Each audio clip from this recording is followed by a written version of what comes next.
selanjutnya. Jadi di sesi yang selanjutnya ini panelisnya adalah yang pertama dari Bapak Irzan Aditya, CEO dan co-founder dari Kata.ai, dan Bapak Franskal Wawan Ardiansyah dari Kepala Departemen Contact Center Pegadaian, serta Ibu Mulyasari, Business Development Manager iCube Circle sebagai moderator. Kepada Bapak dan Ibu, saya persilakan.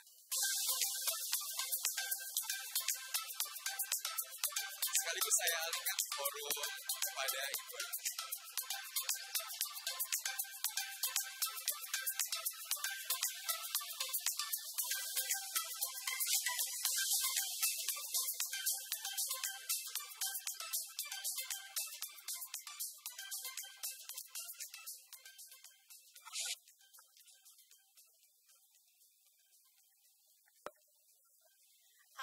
Selamat sore semuanya. Mudah-mudahan masih tetap semangat ya. Selamat datang di sesi panel diskusi e-commerce Expo 2023 powered by Circle. Kali ini saya akan menghadirkan topik Unleashing the Chat Commerce Potential di Indonesia.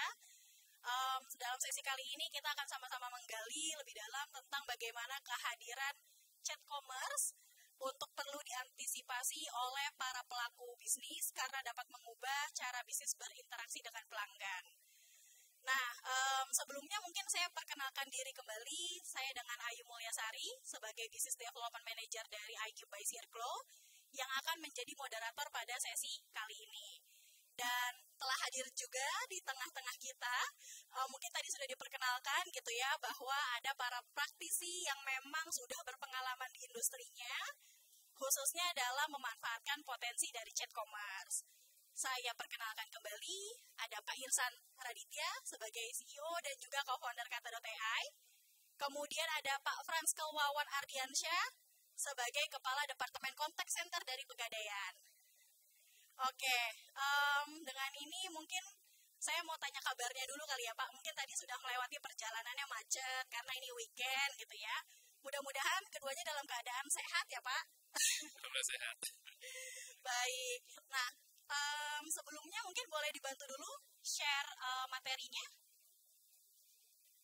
Oke, nah kali ini kita akan berbicara mengenai chat commerce. Mungkin sebelumnya saya minta perkenalan singkat dulu dari kedua panelis kita, ada Pak Irzan dan juga Pak Wawan.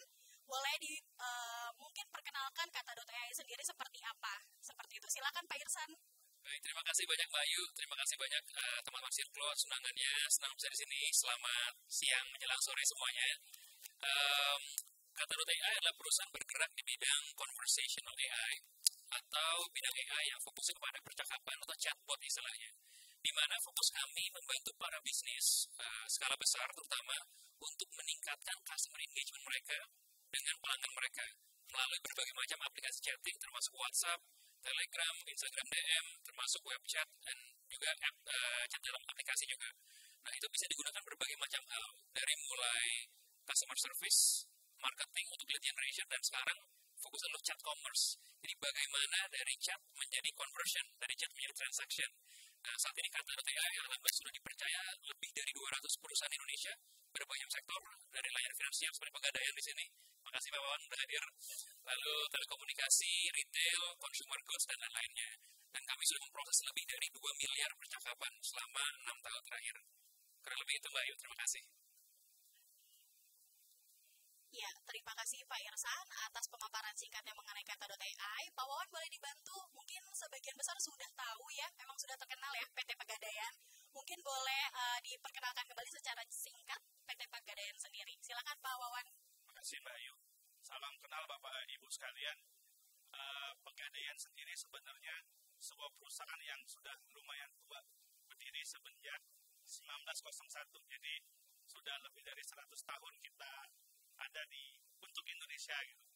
Nah, jadi di tengah persaingan yang semakin ketat ini, mau nggak mau Pegadaian yang juga bergerak di bidang jasa keuangan itu harus terus melakukan perubahan transformasi. Salah satunya terkait produk-produk dan fitur ataupun channel yang ada di Pegadaian. Ya. Kalau dulu mungkin Bapak Ibu mengenal Pegadaian itu ya tempat gadai gitu kan. Ketika kuliah nggak ada uang, bawa barang-barangnya datang ke Pegadaian gitu kan. Nah, saat ini Pegadaian selain juga jasa keuangan, kita juga merupakan perusahaan investasi. Kita punya produk-produk seperti tabungan emas, mulia, yang jadi teman Bapak Ibu sekalian datang ke Pegadaian itu bukan lagi butuh uang, tapi memang kelebihan uang, menaruh uang ke kita. Nah, semuanya itu memang butuh tools untuk mendukung itu semua. Jadi kita punya Pegadaian Digital Service, terus kita juga punya tools-tools lain yang menunjang itu semua ya. Salah satunya kita kerjasama dengan Kata.ai terkait dengan chatbot kita. Mungkin itu bukannya. Baik, luar biasa sekali pemaparannya. Terima kasih Pak Wawan. Nah, mungkin pertama-tama saya ingin bertanya terlebih dahulu kepada Pak Irsan ya. Karena kita juga tahu nih, social commerce 3 tahun terakhir cukup meningkat pesat gitu ya. Dengan fenomena yang terjadi kan banyak transaksi yang tadinya melalui offline kemudian mulai bergeser ke online atau social commerce melalui Facebook, Instagram, dan juga ada salah satunya WhatsApp ya. Nah, mungkin kalau dari sisi Pak Irsan sendiri boleh bantu diperjelas kembali tidak chat commerce sendiri itu seperti apa, kemudian benefitnya apa gitu bagi pelaku bisnis. Silakan Pak Irsan. Baik, terima kasih Mbak Ayu. Jadi kalau kita lihat semenjak pandemi ya, itu terjadi lonjakan adopsi digital bagi para brands dan juga para bisnis. Mereka semakin sadar urgensinya untuk go digital. Nah, go digital itu kan ada banyak channelnya kan. Bisa buat website sendiri gitu kan. Bisa masuk ke e-commerce marketplace atau bahkan bisa manfaatkan kanal-kanal sosial media seperti WhatsApp dan juga Instagram. Nah, Kata.ai di sini berfokus kepada channel-channel chatting, terutama seperti WhatsApp dan juga Instagram DM, di mana kita bisa lihat bahwa itu menjadi top of the funnel bagi para pengguna atau misalkan orang-orang mencari solusi atau brand tertentu dalam mencari detail service yang tawarkan atau produk tawarkan. Dari sana sering sekali akhirnya ingin bertanya masuk ke WhatsApp.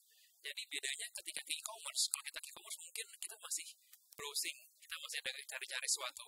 Ketika masuk ke chat ya, ke WhatsApp, itu sudah ada intent buying yang lumayan besar di sana.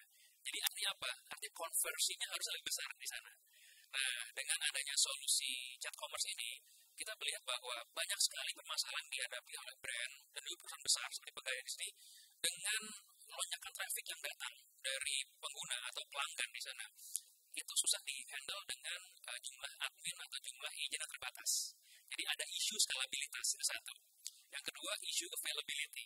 Karena kan pasti di sana kita bisa lihat dalam shift tertentu mungkin ada sekian agent yang standby. Lalu ketika shift udah malam berkurang. Tapi kadang-kadang keinginan customer yang lu kadang suka impulsif tengah malam itu nggak bisa terbendung kan ya Mbak ya. Apalagi kalau misalkan kita berjalan weekend. Jadi bagaimana para brand dan juga para bisnis itu bisa available 24/7 bagi pelanggannya, tidak hanya untuk menjawab pertanyaan yang berulang kali seperti FAQ atau customer service, tapi bisa membantu para pelanggan mereka untuk melakukan transaksi. Nah, faktanya di sini ada research dari BCG bahwa 1 dari 5 orang di Indonesia itu masih punya preferensi untuk belanja via aplikasi chatting. Kenapa? Karena WhatsApp itu bisa dibilang super app-nya orang Indonesia. Siap pagi yang dilihat habis bangun tidur WhatsApp notifikasi kan, dari kerjaan lah, dari teman lah, habis itu tengah hari ngabarin keluarga misalkan, mungkin pasangan gitu kan ya, terus pulang ada chat lagi dengan teman misalkan di grup. So 360 itu hidup kita tuh penuh dengan aplikasi chatting ini bisa dibilang. Dan kenyataannya hampir 60% orang Indonesia itu menggunakan WhatsApp untuk bertransaksi di sana gitu ya. Dan kita pakai 3,5 jam di sana. Jadi kita bisa melihat ini opportunity sangat besar. Jadi bayangkan para pelanggan itu nggak usah install aplikasi baru lagi. Yang kedua, mereka juga sudah nggak perlu lagi untuk belajar nih UI UX gimana. Chatting semua ngerti gitu kan ya. Apalagi sama AI. Jadi lebih seamless lagi, lebih luas lagi ngobrol dengan bahasa sehari-hari. Nah itu langsung semua terintegrasi dengan payment gateway, dengan order management system, juga dengan logistik system juga. Jadi pengalaman pelanggan dari mulai browsing, discovery, sampai akhirnya closing transactions terjadi dalam suatu tempat tanpa adanya funnel drop harus pindah ke tempat lain lagi. Kurang lebih gitu Mbak. Oke, menarik sekali ya Pak Irsan. Karena kan seperti yang disampaikan sama Pak Irsan nih, kayaknya lebih dari 3,5 jam. Mungkin saya nanti akan cek handphone saya ya setelah ini ya, apakah lebih dari 3,5 jam atau tidak penggunaan WhatsApp setiap harinya. Tapi saya rasa lebih, karena grup WhatsApp aja udah lebih dari 100, Pak Irsan. Seperti itu. Nah, mungkin saya juga ingin bertanya kembali ke Pak Wawan ya, mengenai teknologi chat commerce sendiri. Nah, bagaimana peran chat commerce sendiri di dalam PT Pegadaian, karena kita semua tahu gerainya PT Pegadaian ada di mana-mana dan semua orang pasti berpikir untuk datang ke PT Pegadaian. Kemudian sekarang di era digitalisasi juga ada WhatsApp. Nah, bagaimana nih peran chat commerce dalam membantu PT Pegadaian? Silakan Pak Wawan. Baik, terima kasih Pak Ayu. Jadi kan basically di mana-mana perusahaan itu kan intinya bagaimana ada sales ya. Ketika nggak ada sales, maka akan mati perusahaannya gitu kan. Nah, terkait Pegadaian sendiri, tentu selain kita maintenance nasabah yang sudah ada, perlu mencari nasabah-nasabah baru nih, segmentasi yang baru gitu kan. Nah, kita melihat saat ini kita kan secara data surplus di milenial ya, yang mana milenial itu kan kaum rebahan gitu kan, yang nggak mau lagi datang ke outlet gitu kan, yang nggak mau lagi ribet gitu kan. Nah, kita melihat WhatsApp ini salah satu peluang kita untuk menjangkau mereka gitu. Nah, kita mengembangkan WhatsApp, chatbot di WhatsApp sendiri itu semenjak 2018. Tapi memang dulu hanya terbatas di ya FAQ, tanya lokasi outlet sama live agent gitu, langsung disambungkan ke agent. Nah, di 2022 sesuai transformasi kita, kebetulan saya di contact center itu di-challenge nih oleh manajemen. Bagaimana contact center kita itu tidak hanya sebagai tempat orang marah-marah atau cari informasi, tapi juga sebagai revenue center gitu. Nah, salah satunya kita kembangkanlah WhatsApp ini. Nah, alhamdulillah dengan kerjasama sama Kata.ai itu semenjak Oktober atau November kemarin kita udah ada menu-menu dari 4 menu dan 9 menu, salah satunya terkait transaksi dan top up tabungan emas dan produk di Pegadaian gitu. Nah, dari Oktober sampai ke Juli kemarin, alhamdulillah per bulan itu di Juli terakhir itu transaksi kita rata-rata di 5M untuk chatbot di WhatsApp, dan user aktif yang memakai itu sekitar 100 ribuan per bulan. Gitu sih. Baik Pak Wawan, itu sangat aktif sekali ya Pak ya. Itu hanya dari satu channel melalui WhatsApp sudah bisa memberikan revenue sebesar 5M. Luar biasa. Nah, tadi melanjutkan diskusi dari Pak Wawan ya, bahwa memang peran teknologi ini sangat membantu gitu ya, sehingga dari tempatnya Pak Wawan tidak hanya sebagai contact center, tapi juga bisa menghasilkan revenue. Nah, dengan dukungan teknologi, saya ingin bertanya kembali dengan Pak Irsan ya, bagaimana teknologi yang sekarang kan kita sudah sering dengar mengenai ada chatbot istilahnya, kemudian yang terbaru juga ada AI. Bagaimana peran AI sendiri berkolaborasi dengan social commerce ataupun WhatsApp, Pak Irsan? Oke, ini pertanyaan yang sangat seru lagi buat Pak soal AI gitu ya. Betul. Kami beruntung udah berkecimpung di dunia AI itu udah 7 tahun sebelum AI jadi ramai kayak sekarang ya. Jadi pada dasarnya kalau kami melihat AI itu dalam kata itu bagaimana teknologi bisa membantu kita sebagai pengguna itu mengakses layanan atau service dalam suatu perusahaan itu dengan suatu interface yang lebih manusiawi, yang lebih humane gitu. Bayangkan dengan ada AI di sini mungkin ada yang udah pernah pakai atau pakai ChatGPT tiap hari, tunjuk tangan ya, Bapak Ibu sekalian. Ada yang sudah menggunakan ChatGPT, wah kayaknya udah mulai banyak nih. Ada semua ya. Wah, Bapak CEO saya juga sudah menggunakan ChatGPT, terima kasih Pak Danang. Ya, jadi kita bisa lihat bahwa AI is part of our daily lives, dan kita lihat dengan menggunakan ChatGPT itu kita bisa bahasa hari-hari, nggak hanya bahasa Inggris ya, bahasa Jaksel pun dia ngerti gitu kan ya, disuruh buat lagu. Seperti yang tadi disampaikan dengan Pak Yongki juga ya, Gen Z, Gen Millennial, itu juga sudah menggunakan teknologi yang benar-benar hype teknologi banget gitu. Saya nggak bisa nih ngomong bicaranya anak Gen Z, karena saya bukan anak Gen Z. Iya, jadi karena kami lihat dikata bahwa ideal tuh kita bisa berinteraksi dengan satu bisnis itu kayak kita ngobrol sama teman ya, dan itu cuma bisa terjadi dengan ada AI. Karena once we have trust ya, kita percaya dengan teman gitu kan ya, pasti rekomendasi kita percaya juga gitu kan, itu akan membangun customer and business relationship jauh lebih erat lagi, lebih kuat lagi. Nah, di sana penting sekali bahwa dengan ada AI pasti jawaban lebih cepat dan singkat ya kan, karena customer butuh sekali jawaban yang tepat dan akurat juga dan cepat di sini. Kita nih bisa dibilang setiap hari penuh dengan distraksi, jadi kita butuh sesuatu yang kalau udah nggak dijawab lama cepat gitu ya, langsung lupa lah di sana. Nah, belum lagi di sana dengan transaksi yang lebih otomatis, jadi mungkin kita awalnya mau nabung emas gitu ya Pak Wangson ya, cuma mungkin masa akan datang bahwa AI akan jemput bola dulu. Kamu biasanya nabung emas tiap bulan 100 ribu, Nah ini ada promo nih, sebelum tanggalnya dia akhirnya bisa nabung gitu kan ya. Nah dari sana kita bisa lihat bahwa ada scalability juga, karena sekarang AI ini udah bisa acting as a friend, ini namanya Pevita di situ ya. Dia punya persona sendiri, dan akhirnya kalau orang udah nyaman, banyak sesuatu, dia percaya, harusnya itu akan menjadi ada retention juga di sana. Kan yang dicari semua brand kan adalah habit dari customer atau retention juga. Dan data-data ini sangat powerful. Jadi akan membantu demografi dari pegadaian sendiri dan juga bis yang menggunakannya. Jadi tahu tidak hanya misalkan nama, umur, lokasi, tapi juga gaya bicara seperti apa sih ditanyakan. Dan juga ini penting dengan adanya generative AI, kita bisa tahu nggak cuma sentimen positif, negatif, netral. Sekarang kita tahu exactly emosi tiap pelanggan dari chat yang masuk. Kita tahu mana yang surprise ya, mana yang dia delighted, yang happy banget, mana yang dia disgusted. Jadi ini akan memberi wawasan jauh lebih kepada tim contact center, kepada CRM juga, memberikan respon yang bisa dibilang lebih penuh empati kepada pelanggan di sini. Jadi kurang lebih saya lihat bahwa AI will transform human and business interaction kayak gitu. Oke, baik. Terima kasih Pak Irsan. Sangat lengkap ya penjelasannya. Mungkin saya tertarik Pak. Saya ingin juga membahas mengenai bagaimana caranya kita mengkombinasikan antara human dan juga teknologi gitu ya. Karena kan dengan menggunakan teknologi yang tadinya di tempatnya Pak Wawan mungkin punya employee gitu ya, seberapa banyak, kemudian dengan hadirnya teknologi, bagaimana kira-kira dari tempatnya Pak Wawan gitu ya, untuk mengcombine antara teknologi dengan resources yang ada. Seperti itu, silakan Pak Wawan. Mungkin saya menambahkan sedikit dari Mas Izan tadi Mbak. Jadi ada kejadian lucu di kami itu.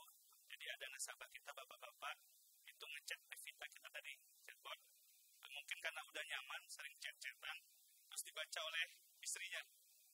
Nah, istrinya langsung ngechat, tolong jangan ganggu suami saya gitu kan, ke Pevita ya gitu.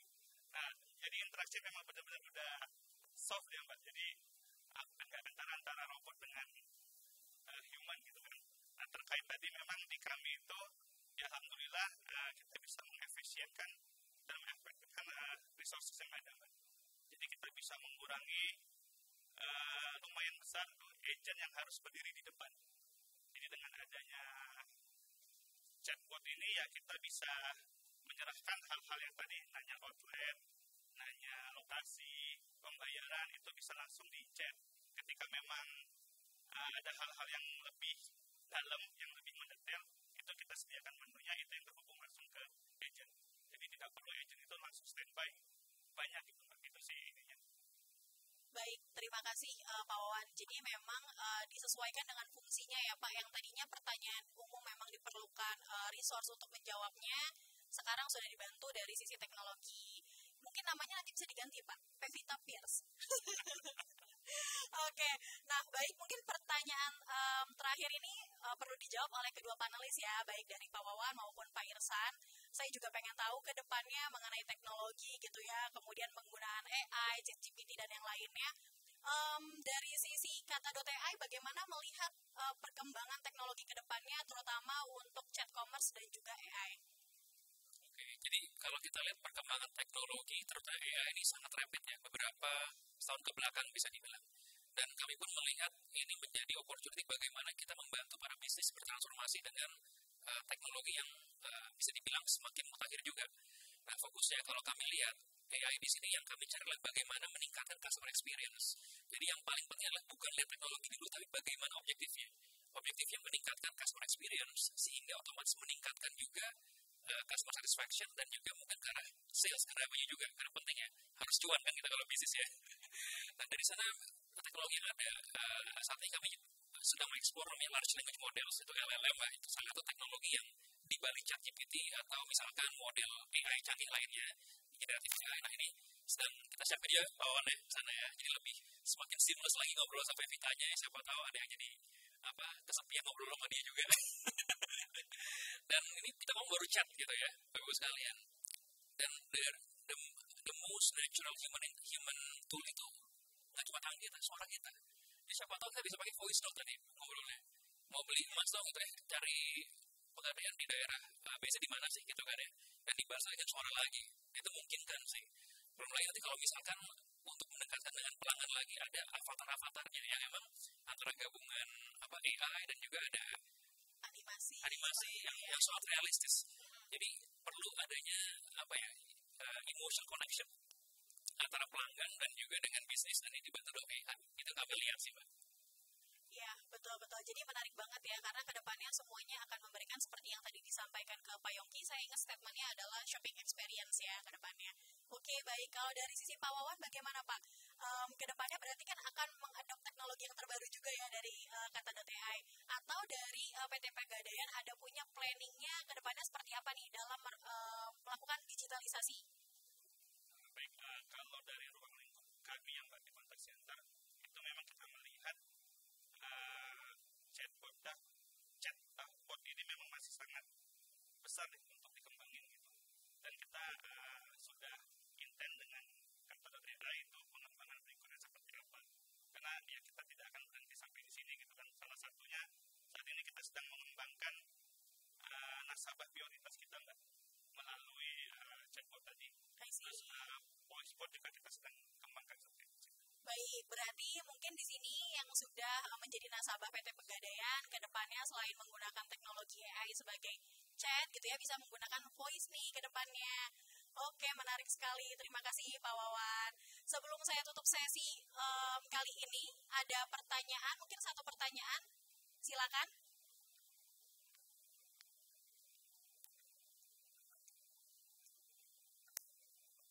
Boleh perkenalkan diri dulu dengan Mas siapa, dari mana, dan pertanyaannya. Silakan. Nama saya Evi dari Startup Commerce. Pertanyaan saya pada CEO Kata.ai, apakah tren hyper personalized yang menggabungkan CRM dengan AI ini cukup untuk memberikan pengalaman yang seamless di multi channel, atau masih butuh human touch untuk memberikan pengalaman yang terbaik bagi pelanggan? Terus pertanyaan kedua adalah, penggunaan AI pasti adanya potensi negatif case-nya. Kayak misalnya kalau pertanyaan tersebut tidak terdapat di database-nya, nah apakah bagaimana solusinya tersebut? Terus apakah ada negatif case lain, misalnya bias dalam menjawab AI-nya itu, atau negatif case lainnya yang perlu kita tahu ya? Karena kalau kita mempelajari AI itu pasti juga ada mereka membuat jawaban yang sebenarnya tidak sesuai, tapi itu kalau bagi orang awam itu kelihatannya udah benar gitu ya, itu biasnya. Terima kasih. Baik, terima kasih pertanyaannya. Silakan boleh dibantu jawab dulu Pak Irsan. Oke, ini pertanyaan sangat bagus ya saya lihat. Dan memang isu dari AI itu sering dibahas ethical AI di sini kan ya. Jadi dari mulai biasnya atau halusinasinya gitu kan, kalau kita ngomong generatif AI, belum lagi akurasinya, dan bagaimana ini kalau misalkan akhirnya memberikan informasi yang salah, akhirnya pelanggan malah kabur gitu kan. Nah di sini saya percaya bahwa with the current state of AI, satu, itu sangat possible memberikan hyper personalized experience selama datanya di sana aktual dan juga dinamis. Jadi penting sekali ketika ada campaign baru, ada pro baru, knowledge base-nya terus terupdate dan teraktualisasi dengan cepat. Sehingga ketika misalkan AI sebagai first layer yang berbicara dengan pelanggan, dia memberikan informasi yang tepat dan akurat juga. Dan itu juga bisa memberikan personalisasi dengan cara ngomong juga ke sana. Nah tapi menurut saya perlu namanya ada human in the loop. Nah human in the loop dengan konteks atau Pegadaian, dengan teman-teman live agent juga masih standby di sana ya, Mas Pawawan ya. Jadi kami melihat bahwa ujung-ujungnya ini adalah memberikan customer experience yang optimal. Dan customer nggak peduli dia ngomong sama robot, AI atau sama human agent gitu kan. Nah, kita melihat dalam situasi ini harus ada dua standby seperti itu. Nah, terkait untuk mengcombat tadi masalah isu-isu AI, memang ada banyak faktor yang perlu disiapkan. Pertama, kalau kita bermain dengan large language models, kita perlu atur temperaturnya kan, supaya nggak ketinggian juga. Kalau tinggi makin halu, kalau kecil juga dia akhirnya nggak seru gitu kan. Mesti cari sweet spotnya. Dan testing yang sangat thorough atau menyeluruh itu juga sangat diperlukan. Dan penting sekali ketika melakukan testing itu punya subject matter expert berbeda. Jadi involve orang bisnis, orang IT-nya juga, orang produk ada, orang UX ada, dari kliennya juga harus ada berbagai macam divisi juga. Jadi akhirnya memberikan pandangan yang lumayan objektif dan 360. Tidak hanya mungkin dikerjakan oleh tim IT-nya saja sih. Jadi menurut saya untuk sekarang implementasinya kurang lebih seperti itu. Jadi semua divisi atau semua part tetap perlu berkolaborasi ya, walaupun dengan dukungan teknologi, ada human agentnya juga dan yang lainnya. Baik, jawaban dari Pak Irsan tadi akan mengakhiri sesi panel diskusi kita kali ini. Sekali lagi saya ingin mengucapkan banyak terima kasih kepada Pak Irsan dan juga Pak Wawan atas insight yang telah diberikan hari ini. Kemudian untuk para audiens juga akan ada sesi berikutnya. Saya ucapkan terima kasih dan selamat sore. Baik, terima kasih banyak kepada Mbak yang sudah mengorganisasi, kepada Bapak yang sudah berpengalaman atas pengembangan yang kita secara khusus foto bersama dulu. Yang mengorganisasikan dipersilakan. Oke, saya mau sekaligus mengingatkan kalau teman-teman sudah social media channel pemenang dari social media channel sudah diumumkan yang jadi boleh dicek media sosial media bisa diambil dari kalau teman-teman akunnya di mention kita tetap ditunggu pengumuman untuk door prize. Terima kasih banyak.